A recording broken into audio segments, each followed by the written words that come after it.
firman Tuhan mengatakan dalam Ulangan pasal 7 ayat yang ke-13, Ia akan mengasihi engkau di tanah yang dijanjikannya dengan sumpah kepada nenek moyangmu untuk memberikannya kepadamu.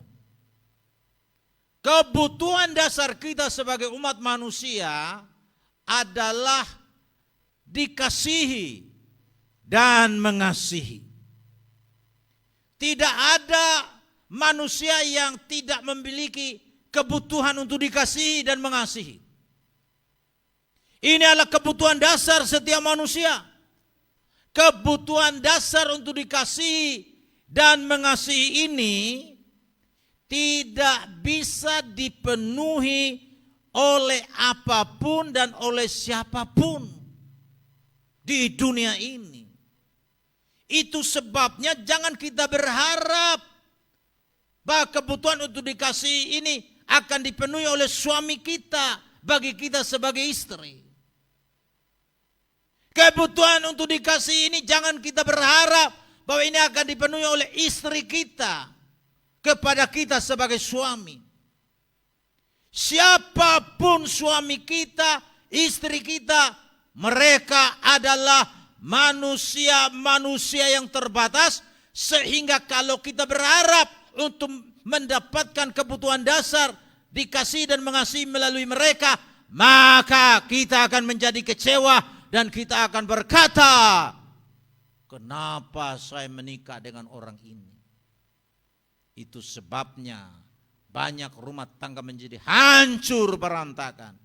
Siapapun orang itu, dia tidak akan mampu memenuhi kebutuhan kita untuk dicintai dan mencintai. Kebutuhan untuk kita dikasihi dan mengasihi. Satu-satunya yang dapat memenuhi kebutuhan dasar kita untuk mencintai dan dicintai, untuk mengasihi dan dikasihi, hanyalah kita peroleh dari Allah Bapa kita sebagai Sang Pencipta.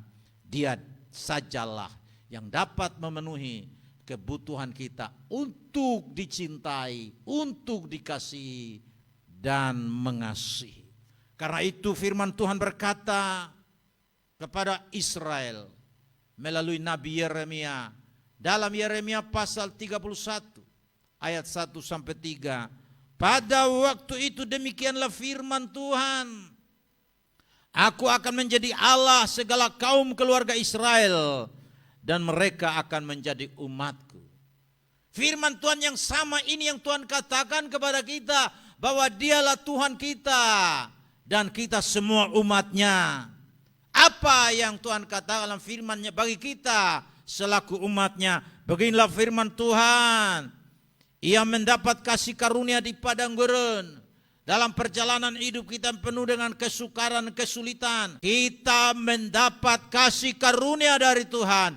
Dari jauh Tuhan menampakkan diri kepadanya, kepada kita sekalian sebagai umat yang Dia kasihi. Dia menyatakan dirinya, Dia menyatakan kehendaknya melalui firman-Nya kepada kita.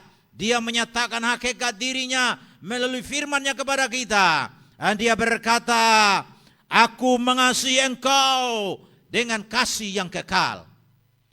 Kasih yang kekal hanya dapat kita miliki dalam Dia Bapa yang mengasihi kita dengan kasih yang kekal. Karena itu di antara kita sebagai sama manusia tidak mungkin kita dapat memperoleh pemenuhan kasih dan dikasih itu dari istri, dari suami, dari jemaat, dari pendeta. Karena semua ini adalah manusia biasa yang bisa melakukan hal-hal yang menyakitkan kita. Oleh karena itu, mari kita semua sebagai orang yang percaya kepada Tuhan, kita menghubungkan diri kita dengan Dia sebagai sumber berkat. Kita menghubungkan diri kita dengan Dia yang menjadi sumber kasih karunia. Karena hanya Dialah yang menampakkan dirinya dan berkata kepada kita, aku mengasihi engkau dengan kasih yang kekal. Sebab itu, aku melanjutkan kasih setiaku kepadamu. Tahun berganti tahun, Tapi kasih Tuhan tidak pernah berkurang. Dia terus melanjutkan kasih setianya kepada kita. Kebutuhan dasar kita, kita memperoleh itu dari Bapa kita di sorga. Yaitu kita dikasihi. Di mana Tuhan sudah membuktikan kasih-Nya yang begitu besar. Karena itu dia mengaruniakan anak yang tunggal supaya setiap orang yang percaya kepadanya tidak binasa melainkan beroleh hidup yang kekal.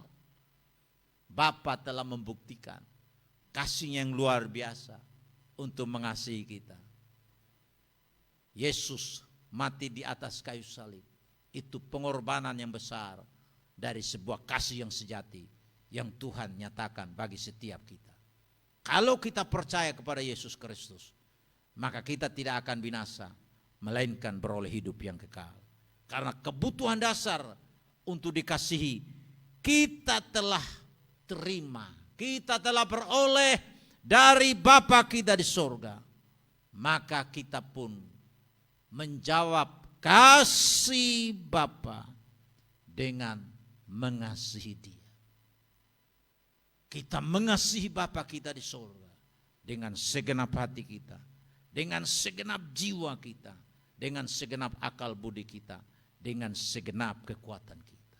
Semua potensi yang ada pada diri kita, kita gunakan itu semua untuk mengasihi Tuhan sebagai balasan kita, jawaban kita, respon kita terhadap Dia yang terlebih dahulu mengasihi kita. Dan dengan kita sudah menerima kasih dan menjawab kasih Tuhan yang mengasihi kita, kita pun harus saling mengasihi sebagai sesama manusia dengan kasih yang tulus ikhlas. Kita harus amalkan itu dengan sungguh-sungguh di antara kita satu dengan yang lain.